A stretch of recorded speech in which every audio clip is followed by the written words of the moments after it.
All right, so I've almost got your exam finished, exam 3. I'm almost done grading it, so I will have that to you shortly this afternoon. So, and I'll have solutions posted for that as well. And the final exam is this Thursday. Make sure, as usual, you have a working webcam.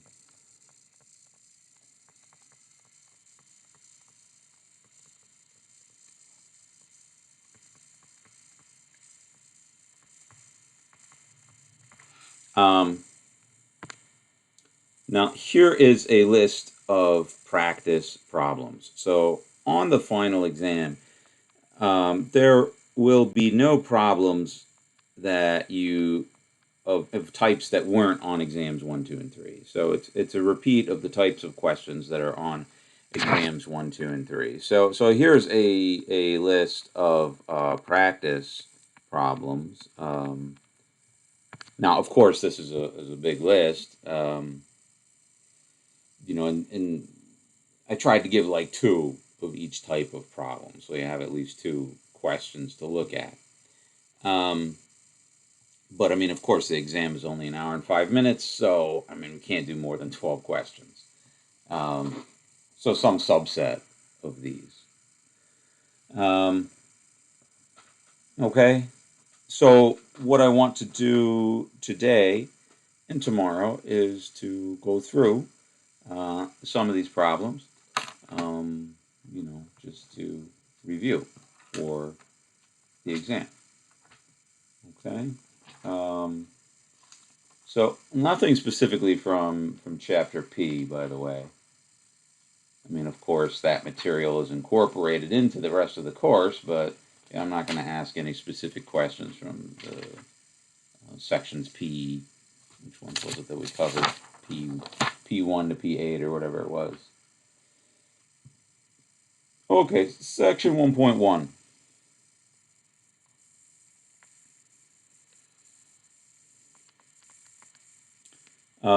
27 and 29. So 27. So a pair of points is, well, why don't I do something like that one? That way you can do 27 on your own. So let me do 29. So a pair of points is given. Plot the points on a coordinate plane and find the distance between them. So here's a coordinate plane, and we've got the point 6, -2.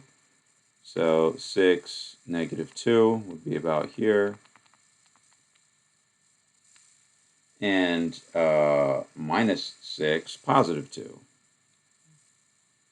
So -6 on the x-axis, +2. Be right here.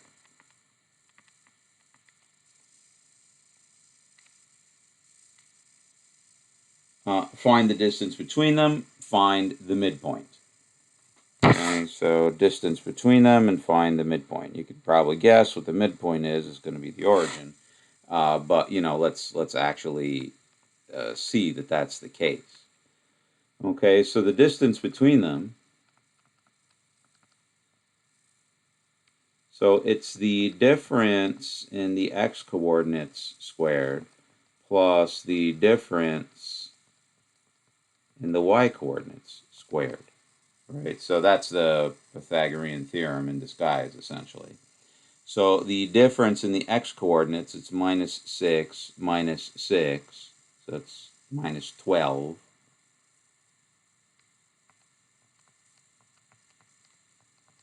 Plus the difference in the y coordinates, which is going to be 4 squared. I'm going to take the square root of that. So 144 plus 16 is 150, 160. So square root 160, which is 16 times 10. So that is 4 root 10. Not that you need to do that, but That's the distance. And then the midpoint, right? The midpoint is the average of the x coordinates and the average of the y coordinates.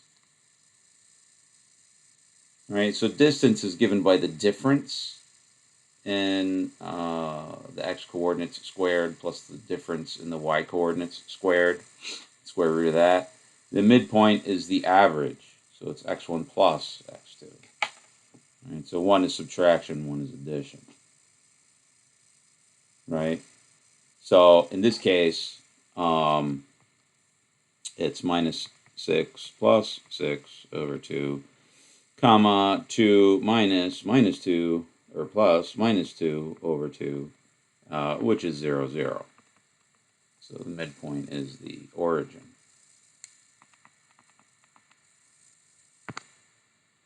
All right. That's 29. And then the other one I asked about, oops, 27 and 29. Anyway, there's 29. Yeah, that's all I want to specifically cover from this section. 1.2, 71 and 73. So on this one, I was I was surprised on the exam that folks didn't get it. There seemed to be some confusion about it. So like for sure, I'm going to ask about it on the final. So 1.2, 71, and 73. So find the center and radius of a circle. So remember, with a circle,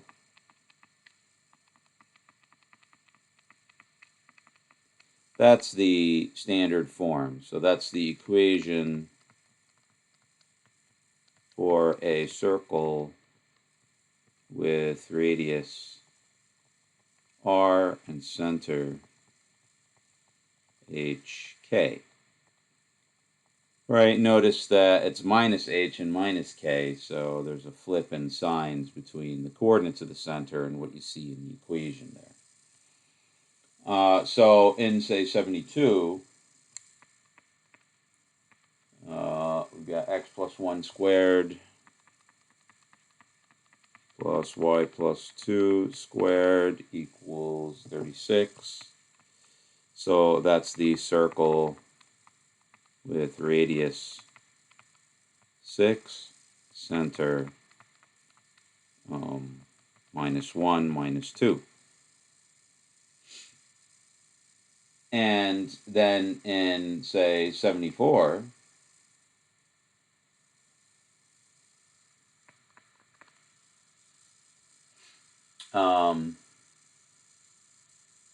if the center is minus 1, minus 3,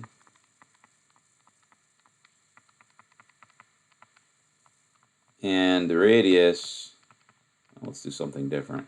If the center is minus 1, positive 3, and the radius is 2, then the equation is, so that's not exactly 74, so it's like number 74. Then the equation is x plus 1 squared plus y minus 3 squared is 4. Okay, so just, so we know the equation of a circle and, what that looks like, how it works. All right.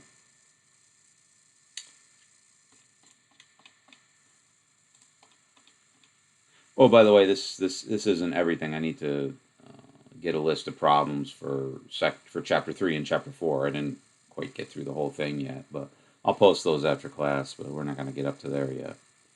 1.3, 43, and 47.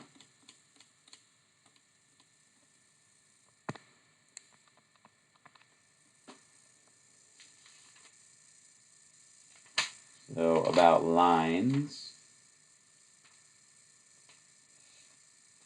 So find the equation of the line with the given conditions. So let's say 44.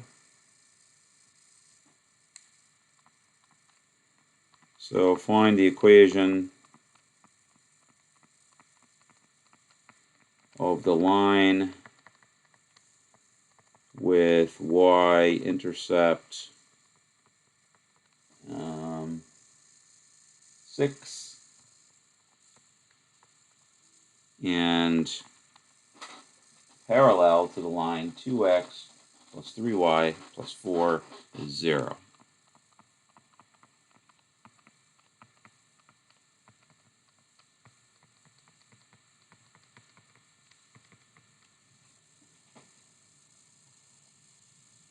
Okay, well, so again, you need two ingredients for a line. You need the slope of the line, and you need some point on the line. So we've got a point on the line, the y-intercept. Y-intercept is 6. Now we need the slope. Well, two lines have are parallel when they have the same slope.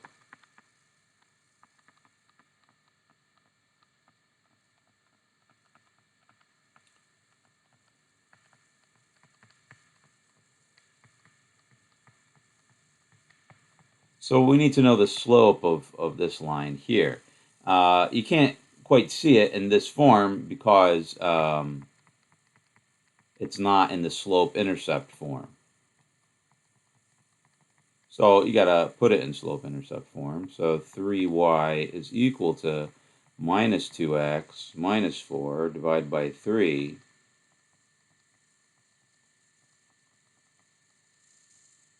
All right, so minus 2/3 x minus 4/3. So the slope is minus 2/3. So the line that we're looking for has slope minus 2/3 and y-intercept 6.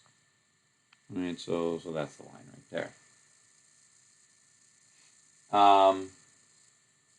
Number 48.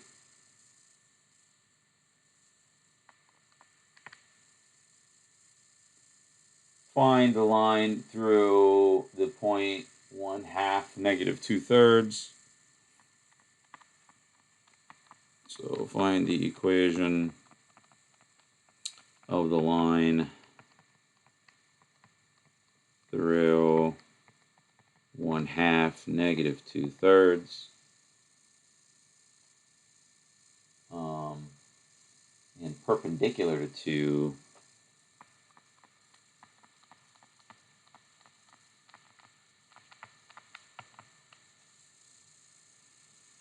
4x minus 8y equals 1. Okay, well, remember perpendicular slopes, they're negative reciprocals of each other. So remember, perpendicular slopes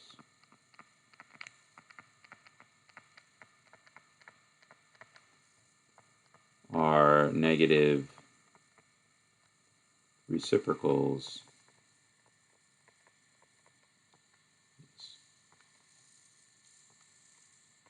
of each other. So in this case, 4x minus 8y equals 1. This becomes 4x minus 1 equals 8y. Divide by 8, you get 1/2 x minus 1/8 equals y. So this guy has slope equal to 1/2. So the perpendicular slope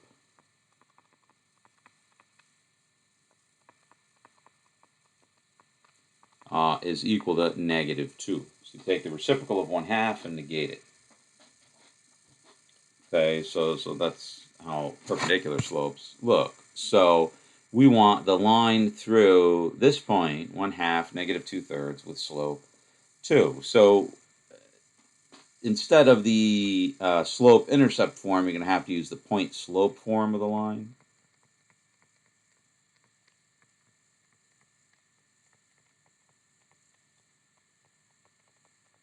So that's y minus a is equal to mx minus, or y minus b, where m is the slope and ab is some point on the line. Right. So in this previous example, number 44, we used the slope-intercept form because we were given the y-intercept. You know, I mean, you don't have to, you know, so of all points on the line, you know, the y-intercept is just one of them. So, I mean, you don't have to be given the y-intercept. And if you're not given the y-intercept, then it's usually more convenient to use the point-slope form of the line. It looks like that. So what are we doing here? So we've got the point 1/2 negative 2/3. So it's 1/2 plus 2/3 equals -2 x minus a half. So that is the equation of the line in a point slope form, and you can make it into slope intercept form. It's usually a good idea by just solving for y. So 1 minus 2/3 is 1/3. So there's that. Okay, perpendicular slopes. So parallel slopes are the same. Perpendicular slopes are negative reciprocals of each other. Not reciprocals, not negatives, negative and reciprocal of each other. So take the reciprocal and then negate.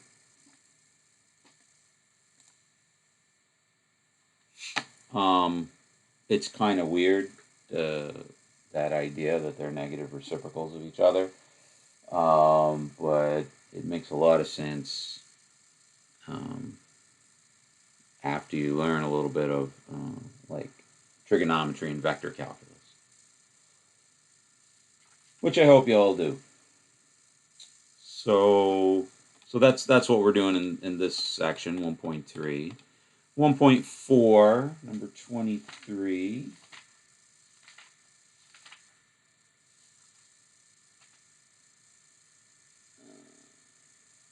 So 1.4, number 20, means solving quadratic equations. You know all about that. We've done plenty of that this semester. So instead of 23, how about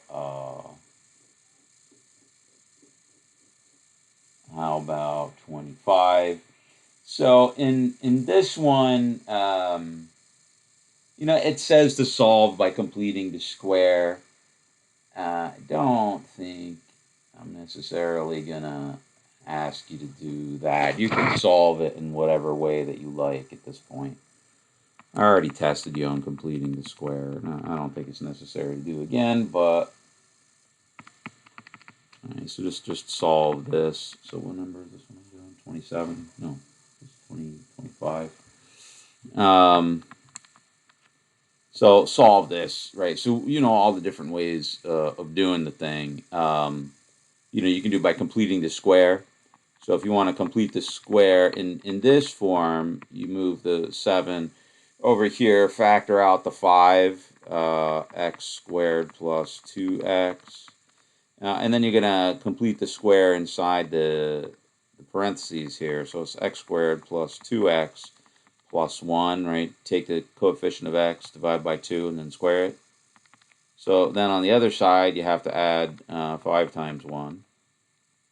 Right, so we added 5 times 1 on this side, so you add 5 times 1 on that side. So that's 5 times x plus 1 squared equals 12. So x plus 1 squared is 12 over 5. X plus 1 is square root 12 over 5. So x is equal to minus 1 plus 12 over 5 and minus 1 minus 12 over 5, right?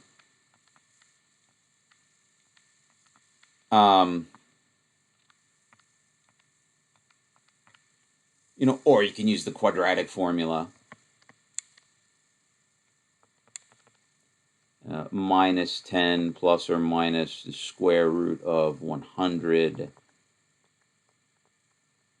minus 4ac. Oh, goodness.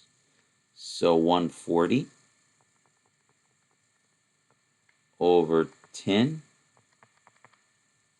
So minus 10 plus or minus the square root of 240 over 10. Now, this is actually the same as that.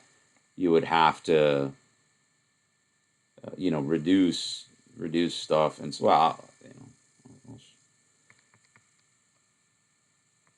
let's not worry about it right now.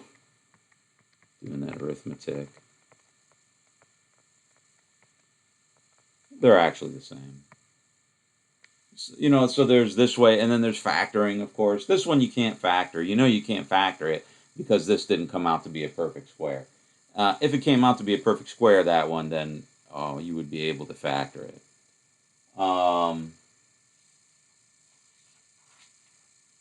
So, we did plenty of that. So, like maybe try 14, say. 4w squared minus equals 4w plus 3. Solve for w. All right, so 4w squared minus 4w minus 3 equals 0. So this one should be factorable.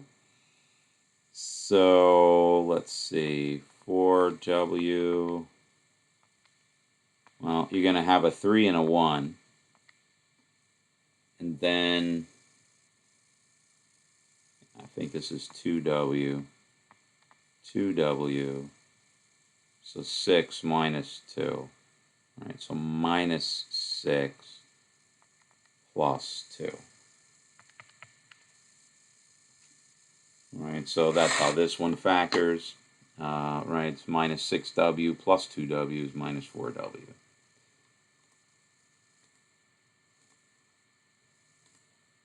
So I'm not going to insist you solve your quadratics in any way. Just, I'm sure we're going to have like solving a quadratic equation somewhere on the exam. So this means 2w minus 3 equals 0, or 2w plus 1 equals 0. This means w is 3/2, or w is negative 1/2. Okay? So that's section 1.4. Section 1.5. Or no, we didn't do 1.5. Section 1.6. So in section 1.6, we talked about other, just various other types of equations that usually come down to solving a linear equation or a quadratic. So I put 31 and 33. So let's try 33.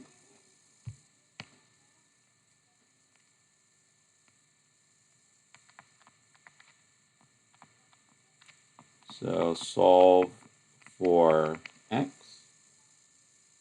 So x over 2x plus 7 minus x plus 1 over x plus 3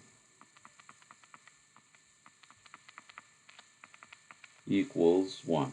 Solve for x. Now, when you've got various rational expressions in the equation, what you want to do to solve for x, typically, what you want to do is to multiply by a least common denominator throughout the whole equation, on both sides of the equation. So typically your least common denominator will be the product of the denominators, but it may be less than that. Right? If you had, say, common factors here. If it looked like this, right, then your least common denominator would be x times x plus 3 times 2x plus 7. So it's the product of It's the smallest product that contains all the factors shown. Right? Enough to cancel out all the factors shown. So I don't need like x squared. Right? I know this has an x and that has an x, but I don't need an x squared. One x is enough. Okay, this isn't there in this problem. It's just that. So here I have a factor of x plus 3 and a factor of 2x plus 7, and that's going to be my least common denominator. So you multiply both sides of the equation by that.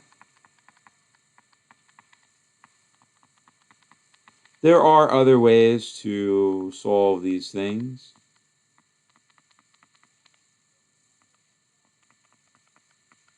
And if you have a different way you want to do it, it's just fine with me.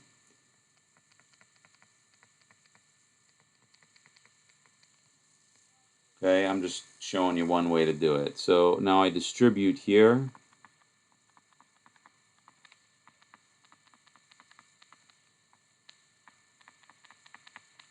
Minus x plus 1, x plus 3, 2x plus 7 over x plus 3 equals x plus 3, 2x plus 7.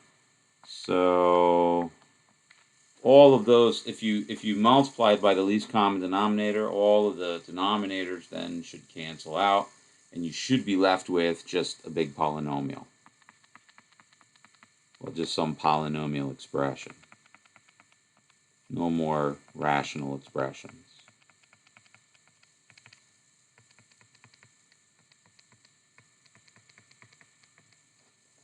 All right, so we started with this equation, multiplied through by a least common denominator, and you know we get to here. You know, I'm doing all the steps, you know, that I think, you know, would illustrate what I'm trying to say. You do as many steps or as few steps as you like to get the right answer, such that you're comfortable with it. So if you need to do more, you need to do less, it's all fine with me. You know, I'm just looking for getting the right thing at the end, and just seeing that, you know, you thought it through in the right, you know, in some valid format.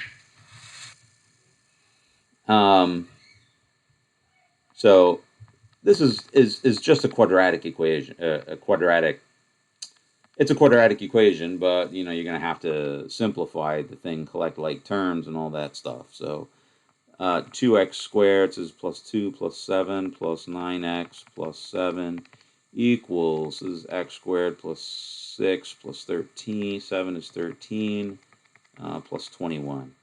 All right, so I'm going to move everything over to the left. All right, so I got x squared minus 2x squared plus x squared. So that's 0x squared. Oh, it's not a quadratic. How about that? So I have 0x squared. And then I have 3x minus 9x minus 13x. So that is minus 19. No. 13 and 9 is 22. Yeah, 22 minus 3 is 19, right? So minus 19x, and then I've got minus 7 minus 21, so that's minus 28, is 0. So this is just 19x, well, minus 19x minus 28 equals 0. So x is equal to minus 28 over 19. Okay, now the only thing when you're done solving this, you know, these equations, you always got to check and make sure that that you can plug that solution into your original equation. Like this is the original equation right here. Can I plug in this number? Is it part of the domain of all those expressions there? Yes, right? I mean, I'm not going to get division by 0 here. I mean, the only problem I would get in this sort of thing is if I was dividing by 0, but putting negative 19 over 28 here, negative 19 over 28 here doesn't give me 0 in either case. Right? With some equations, like, you know, you come out with one solution or a couple solutions in the end, but one of them actually doesn't work for the original equation. All right. So that is that's 33. So give 31 a go. 31 would be similar to that.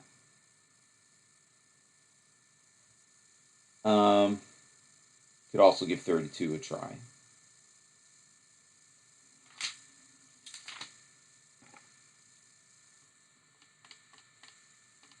So 1.6, 1.7, 39 and 51.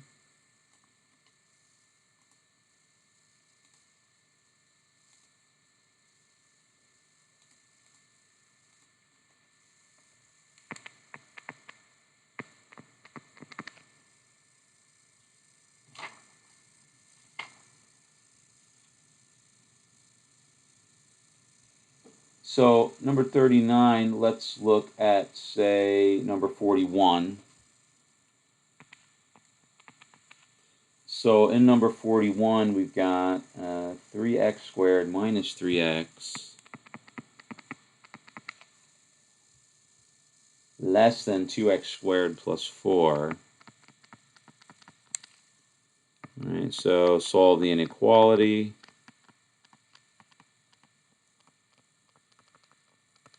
Okay. Solving an inequality that involves polynomials, it's not like solving an equation that involves polynomials, okay? You have to push everything to one side and then factor and then check the intervals that you get uh, defined by that polynomial, the zeros of that polynomial. It's not like solving for x. Okay, it's a different kind of procedure. So here, right, I'm gonna move the 2x squared, so minus 2x squared minus 4. So this gives me x squared minus 3x minus 4 less than 0. So we pushed everything to the left, and you get 0 on the right. Okay. And now we're going to factor. So this is x minus 4, x plus 1 less than 0. And now we go to the number line, and the zeros of this expression here are at minus 1 and 4, and those are not going to be part of the solution, right? Because you're looking to be less than 0, not less than or equal to 0. And now you test those intervals. So x equals negative 2. This is negative and negative. So that's positive. So this is not part of the solution. You test this interval. Negative times positive is negative. So that is part of the solution, this interval. And test that one. Those factors are both positive, so that's not part of the solution. We want less than 0. So the answer is minus 1 is less than x is less than 4. In interval notation, it looks like that. Okay, so that's the answer to this one. Okay, so again, when you've got a quadratic inequality, okay, solving it requires setting it equal to 0 and factoring. Usually. Okay, you're not solving for x, so to speak. So that's always a point of confusion among students. I mean, a lot of you get it and you've done it, and I can see that you've done it, but I still see a lot of confusion about that. So that's the way these things are solved. And then the other one I asked about, number like 47 or 48, 49, the thing is already factored for you. Okay, so you can give that a try.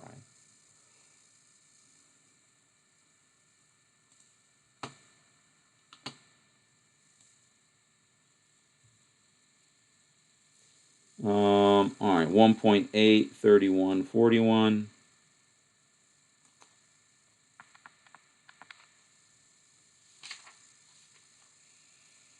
So inequalities, these are linear inequalities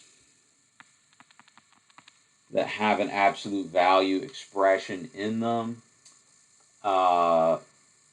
and these are, so let's look at 33.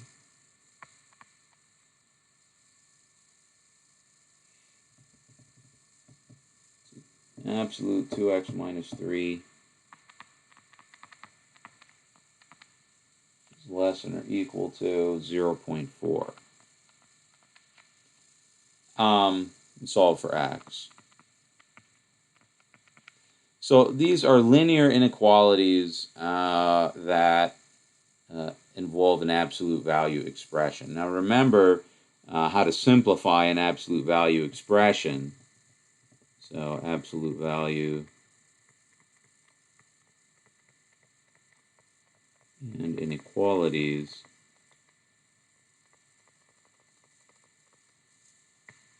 So anytime you have absolute x is bigger than a, this means that positive x is positive and it's greater than a, or x is negative and it's less than negative a.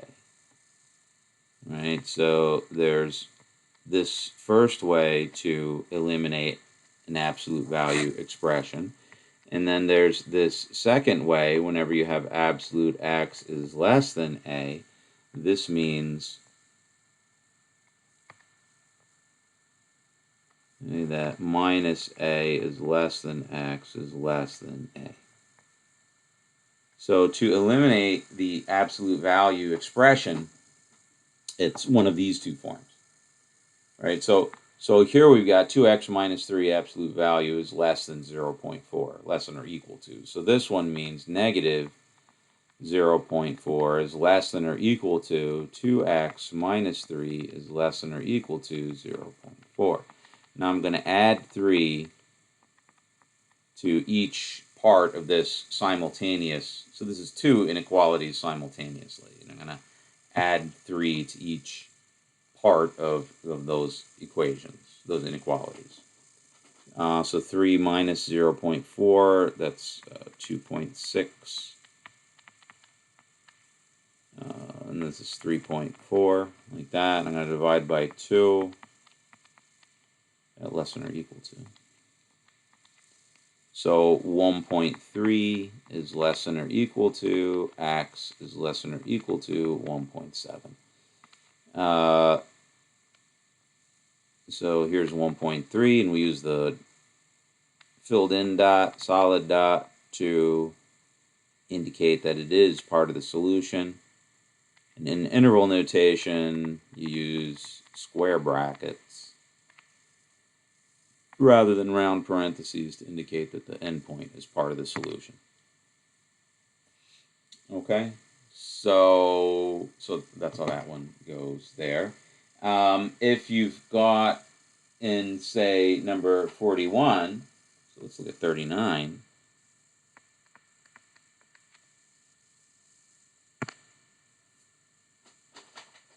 Number 39, so solve for x, 4 times x plus 2.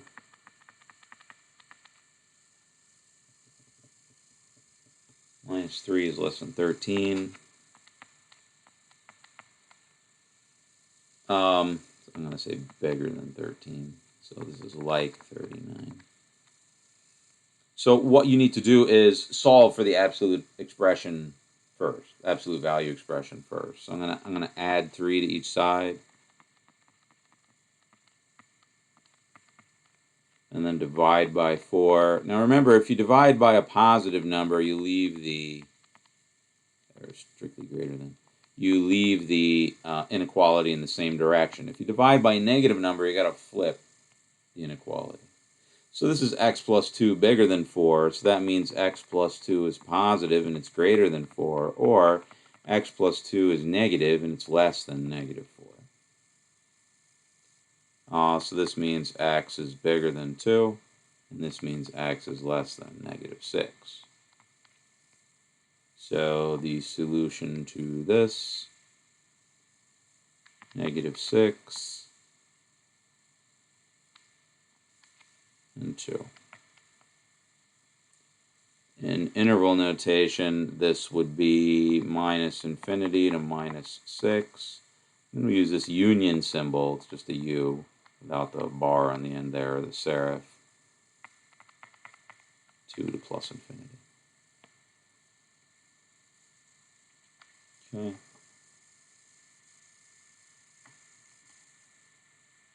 So that's 1.8. I have a question. Yeah. So why didn't you make it like 4 is greater than x plus negative 4 is greater than x plus 2 greater than 4, the equation? That doesn't work. Um,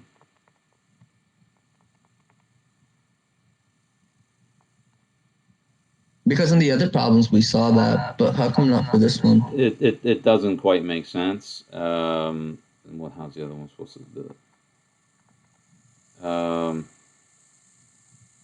X plus 2 is bigger than 4. Oh, I got this backwards. No, wait. Yeah. X plus 2 is bigger than 4. Right. So this says what? This says that negative 4 is greater than 4. I mean, you can do it, but it's not really right because the inequalities clash in this one. Oh, okay, I see. Right? I mean, if A is bigger than B, if A is bigger than B, and B is bigger than C, then A is supposed to be bigger than C. Right? But it's not. So you write them separately. Okay. With this type, it does make sense. Negative A, Oh yeah, it does make sense. right? Oh, okay. See what I'm saying? I mean, Yeah. So if it was, I'm sorry, you can do what you just said, but it won't make sense when you write it. it won't make sense. Yeah. Yeah, so Okay. it's No, that better makes a not. lot of sense. Thank you. It's not. Yeah, it's better not to get in the habit of doing it. Yeah. No, that Okay. makes sense. Thank you. Mm-hmm. All right. 1.9. We didn't do that. 1.10. 1.10. Modeling variation. We didn't do that. 2.1.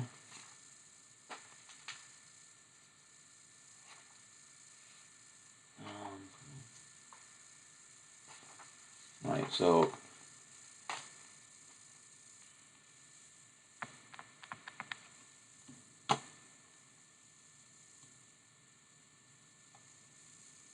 So 25.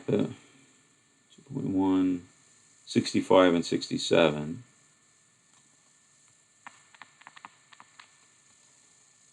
So finding the domain of these functions. So let's try, say, number 64 and 66. So 64, so find the domain.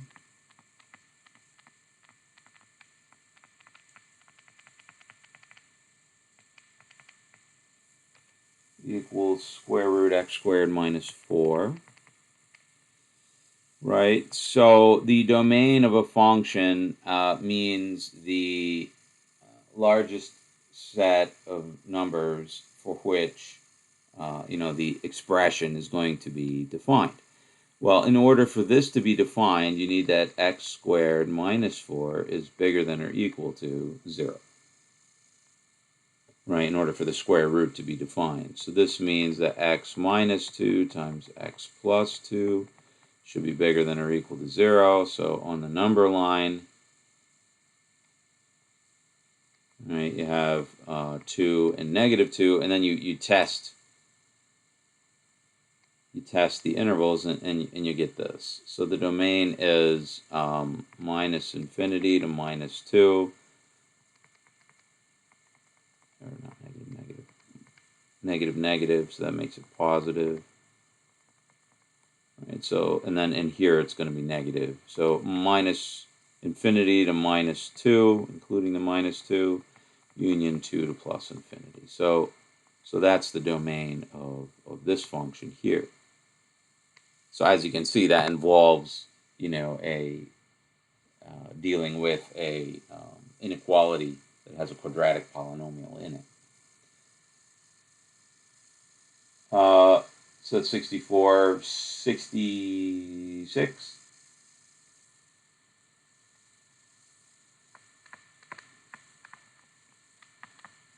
Find the domain of the function.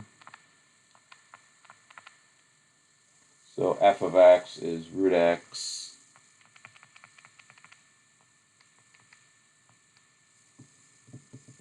2x squared plus x minus 1.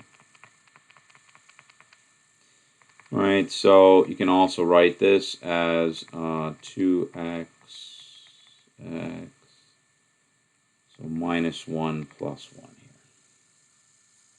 That looks not 2, but x. All right, so find the domain of this function. So for this to be defined, we need that x is bigger than or equal to 0, and x is not equal to negative a half, and x is not equal to 1. All right, so the domain looks like this. So we're going to include the 0, and we're going to go up to the 1, but not include the 1, and then everything after the 1. All right, so in this function here, so this is 0 to 1, union 1 to plus infinity. All right, so with this function here, there's two things that are necessary for that to be defined. You can't be dividing by 0, so you can't have x equal to a negative half and x equal to negative and x equal to positive 1, and the square root needs to be defined. So this x underneath the square root needs to be bigger than or equal to 0. So x bigger than or equal to 0, but not equal to 1. Okay? Excuse me for a second, guys. I gotta get up just for a minute. Okay. Hey, Professor, I have another question. Uh-huh. Okay, so how come you didn't put negative 1/2 on the line again? X has to not be equal to negative 1/2. But then how can we put 1 then, though? X has to be bigger than 0 and Oh, not okay. equal to negative 1/2 and not equal to 1. So the fact that negative 1/2 is over here Yeah, and brings one's into greater than. the description of the solution. Yeah, okay, no, that makes sense. Thank you. Right. All right. 2.2, 37, 38, and 41.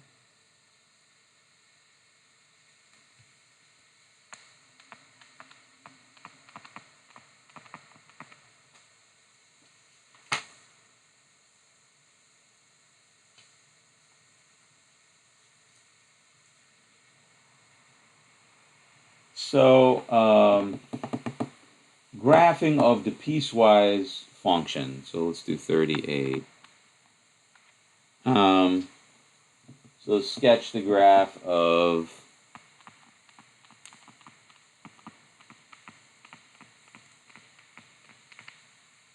y equals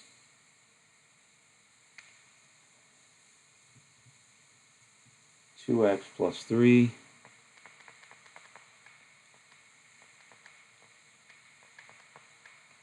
and 3 minus x. So this is if x is less than negative 1, if x is bigger than negative 1, bigger than or equal to.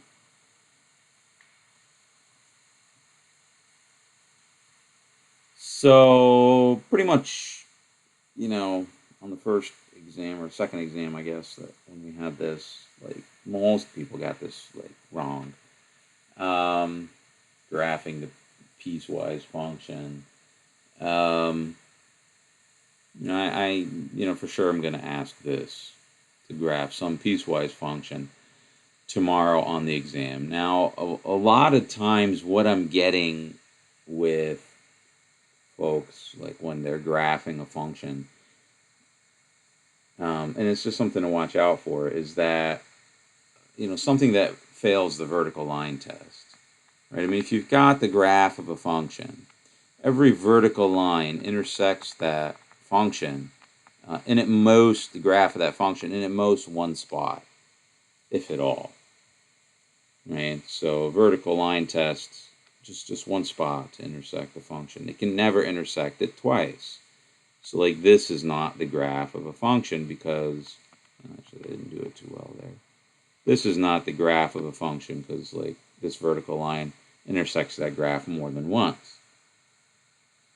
So, okay, so like on the exam yesterday, one of the questions was graphing a parabola, right? And a parabola kind of looks like this. And as long as you get this general shape, I'm like totally fine with it. But like some people did like this kind of thing. Well, that doesn't, that fails the vertical line test. Right? And then there was graphing the that rational function. You had these asymptotes and stuff like that. And then it kind of looks like this on the one end. Well, I got this in a few pictures. I mean, I understand that, like, we're not artists here, and our hand control over our pencil is not that, the best. But this isn't art class. But still, I mean, we should be able to draw lines and curves properly. This again doesn't pass the vertical line test. This kind of picture does. So, that's something to watch out for. So with a piecewise function, when you're graphing a piecewise function, right? This is two lines, like the line 2x plus 3. Right? It's got slope 2 and y-intercept 3, so it's like right here. Right? That's the line y, and the line 3 minus x, right, is here. Right? But that's not the piecewise function because this doesn't pass the vertical line test. Okay, it's only parts of these lines that are what we're looking for. Okay, so there's two lines here. Okay, and it switches from one line to the other at -1. So here's -1, say, and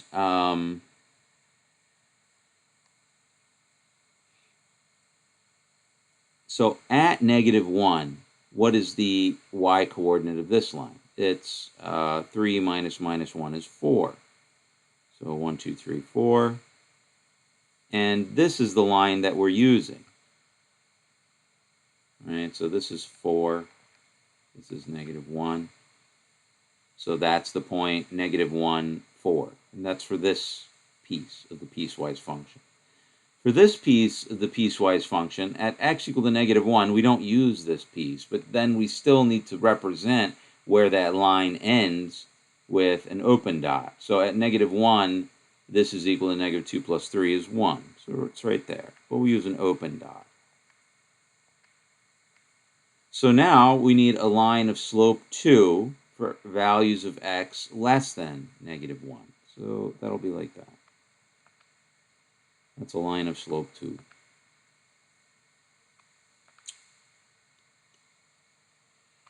And then a line of slope -1 for this second piece. So that'll be here. Actually not. That'll be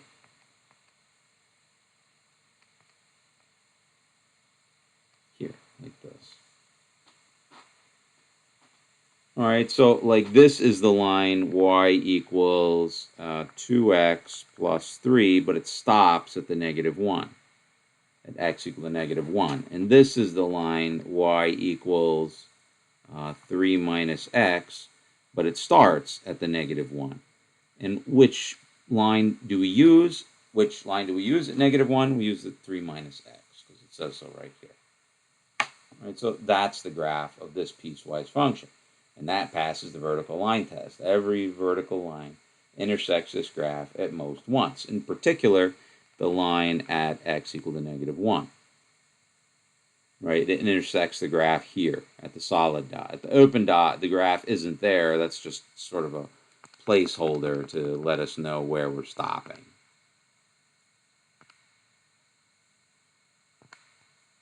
So that's 38. Let's try a different one.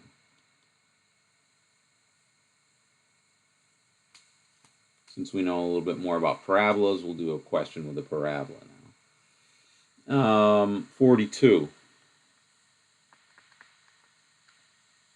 So sketch the graph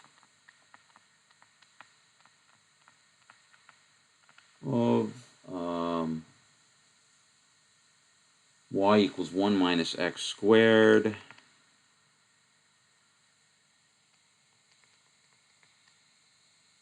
if x is less than or equal to 2 and x if x is bigger than 2. All right. So just for reference, the graph y equals 1 minus x squared, that's this upside down parabola, right?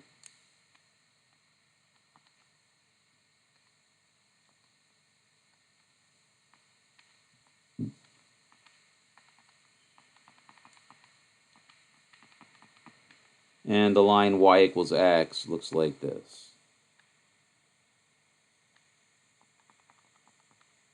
So now I want to graph this piecewise function here. All right, the change from one piece to the other piece happens at the 2, x equal to 2. So at x equal to 2, right, what is this piece equal to? So it's 1 minus 4 is negative 3. So 1, 2, 3.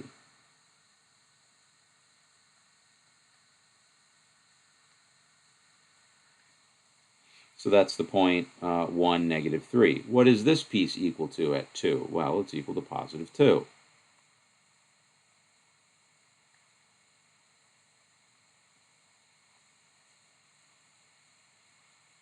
And I'm going to put an open dot there because we're not actually using that piece at x equal to 2. All right, so for x is less than or equal to 2, so for this part of the x-axis here, for x is less than or equal to 2, right, it's going to be that parabola. Y equals 1 minus x squared. See if I can get it to look right. Maybe I went a little too far down.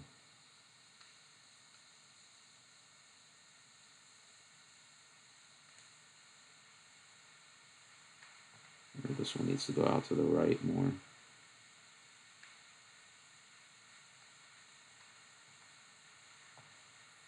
Move this a little more.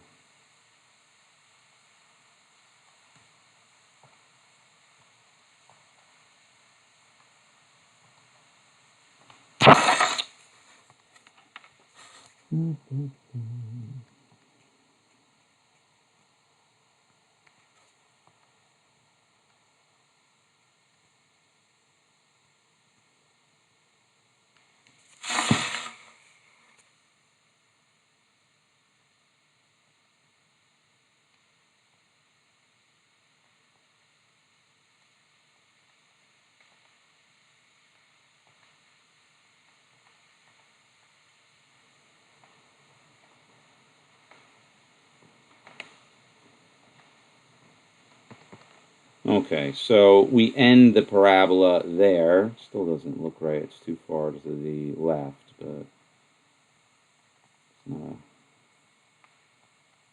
and then past x equal to 2, we have the line y equals x. So here's the graph of this piecewise function. And every vertical line intersects the graph once. In particular, the line at x equal to positive 2. It intersects the graph down here. This open dot's just kind of a placeholder. Right? So this is the answer to the question. These are just kind of for reference.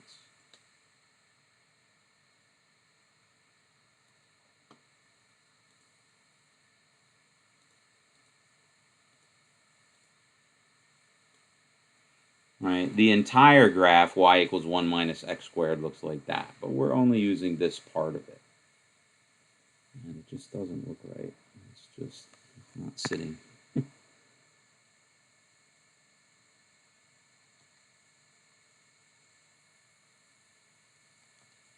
Let's go down further. 1,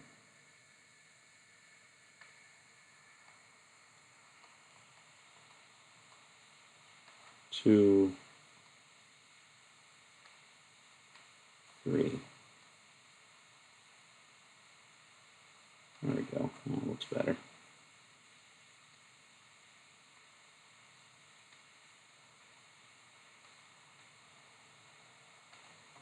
All right.